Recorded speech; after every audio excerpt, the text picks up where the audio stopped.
Bonjour à tous, c'est Lucie du blog formation-rédaction-web.com et je vais vous parler aujourd'hui des méthodes qui sont envisageables si vous travaillez en ligne et que vous avez également des enfants. L'organisation des journées n'est pas évidente du tout, je le vois sur les réseaux sociaux, beaucoup de questions se posent et donc j'ai essayé de réunir plusieurs solutions dont ma propre méthode étant donné que j'ai deux enfants de 3 et 6 ans et je vous en parle tout de suite après ça.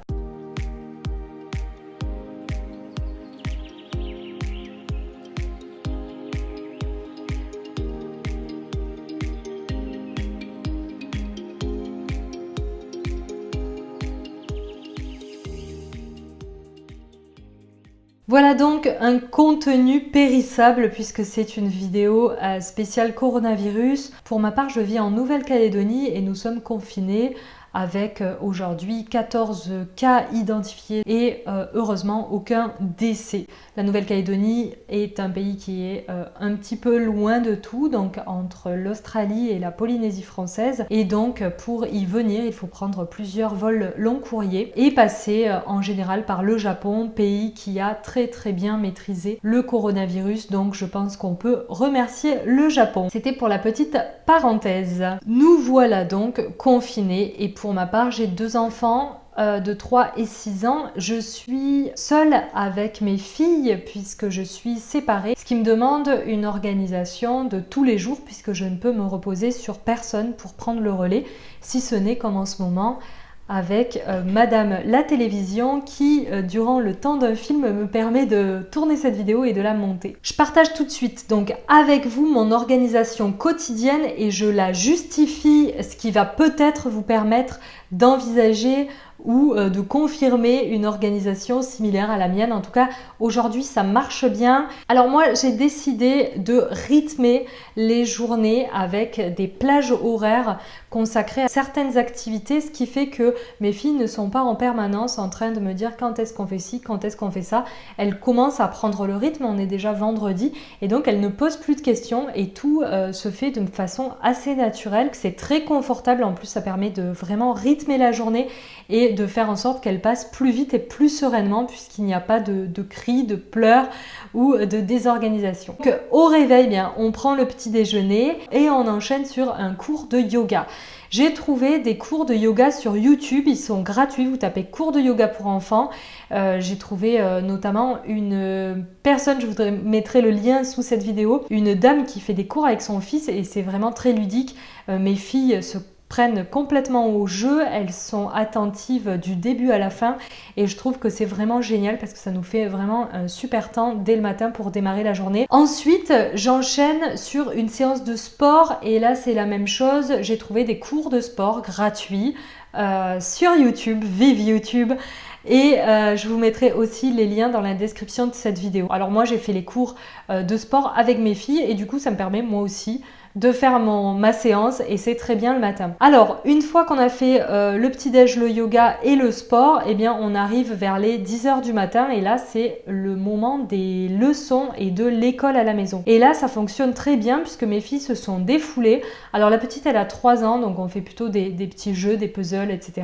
Et pour la grande qui est en CP, eh bien je suis le programme scolaire que la maîtresse m'a donné et je fais des petites choses en plus. Donc là c'est intéressant parce que je vois vraiment l'évolution de ma fille tous les jours. Elle fait des choses en plus et ça me permet à moi en tant que maman de choisir des choses que j'ai envie de partager avec elle sur par exemple les chants d'oiseaux, les instruments de musique ou la découverte du monde et des pays. Voilà quelque chose qui n'était pas prévu au programme. J'ai pris cette petite liberté mais j'ai vraiment l'impression qu'en travaillant à la maison, ma fille travaille peut-être autant que si elle était en cours toute une journée. Pourquoi? Parce qu'ils font de la motricité, ils ont les récréations, etc. Donc 2 à 3 heures assez intensives ont, j'ai l'impression, à peu près le même effet qu'une journée d'école. Ce qui fait que je passe toute la matinée à 100% avec mes filles et ça, je trouve ça génial et j'espère que vous en profitez tous aussi parce que dans notre vie active professionnelle, on n'a pas forcément l'occasion d'avoir ce temps-là avec nos enfants et je prends ça comme vraiment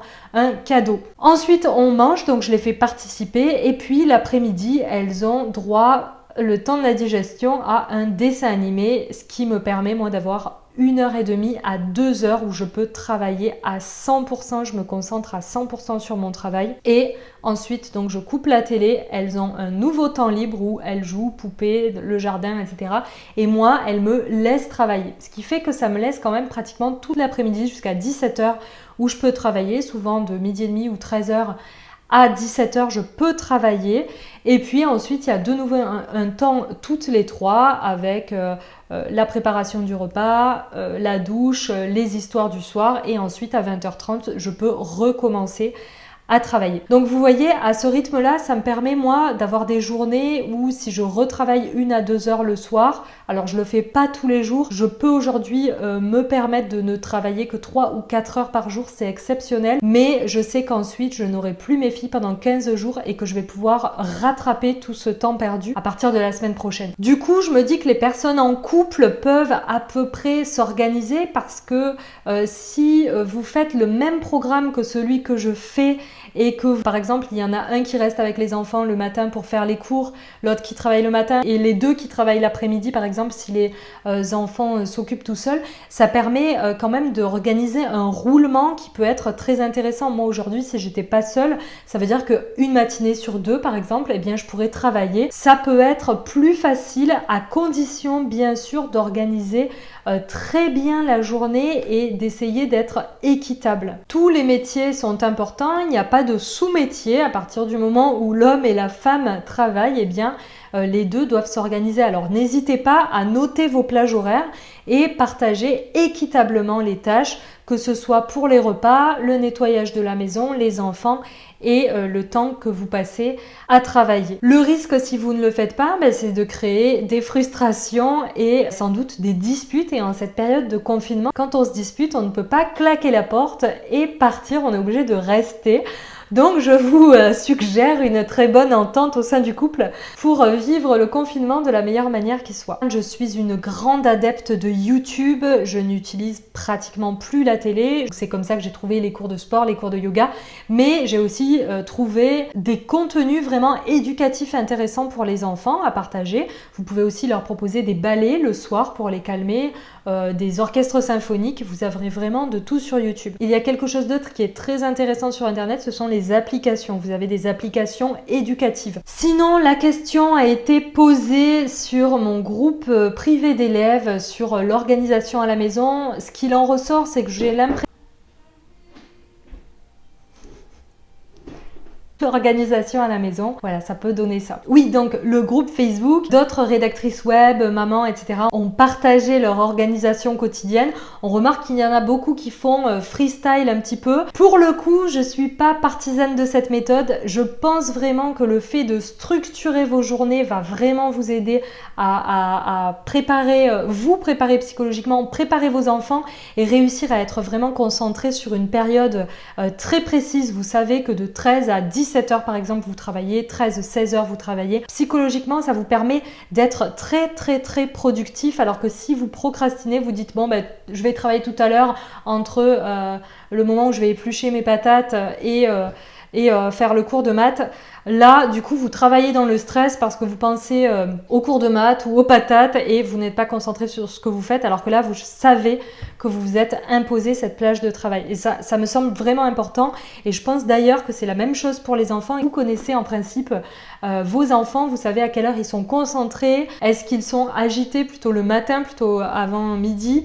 Et donc, en fonction de leur rythme, essayez d'adapter et dans les moments calmes, de les faire travailler. Voilà, j'espère vraiment que ce partage d'expérience vous sera utile. En tout cas, ce qui serait génial, c'est que vous aussi, vous partagiez votre organisation dans les commentaires. Comme ça, vraiment, il y aura de l'interaction et puis ça va permettre d'aider d'autres personnes parce qu'aujourd'hui, le télétravail est quelque chose de nouveau pour énormément de personnes et on ne sait pas du tout combien de temps ça va durer. Donc, partagez vos bons plans. Si vous avez des idées de cours gratuits, applications éducatives, astuces, etc. Parce que moi, c'est facile à dire pour moi, c'est sûr que j'ai qu'une fille en CP, une autre à la maternelle, donc c'est sûr que j'ai beaucoup de chance et que j'imagine à quel point ça doit être difficile pour ceux qui ont des enfants qui doivent beaucoup plus travailler. Bon courage à tous et surtout prenez bien soin de vous.